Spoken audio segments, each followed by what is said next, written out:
Okay, here we are, Matthew Russell Lee, Inner City Press. We're here at the federal courthouse in Brooklyn, EDNY. We're covering U.S. versus Roger Ng. It's the one Malaysia Development Bank case. And on the stand today, a guy called Mr. Cummings. He's with a promotions company called Strategic Marketing. They organize parties for Jho Lo.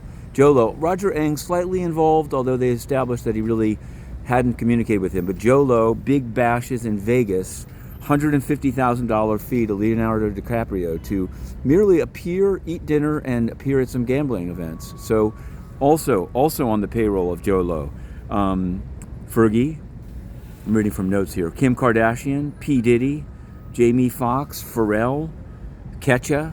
So they were going in great detail. Roger Ng's lawyer is cross-examining Mr. Cummings about the events. It's kind of mocking it, basically also that he had no real contact with the defendant here.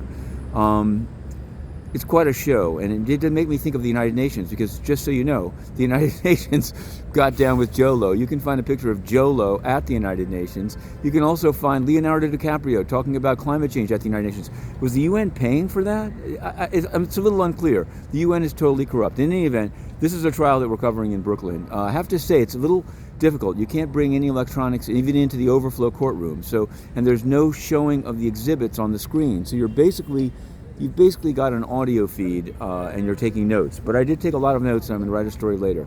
Meanwhile, heading back over to the SDNY to find out what's kicking over there. UN will be writing some stories because they're totally corrupt, failing on Ukraine, failing on Sri Lanka, failing on Cameroon, and giving its blessing to the genocide games in Beijing. But you'll find that on Inner City Press. Signing off here from Brooklyn, Matthew Russell Lee.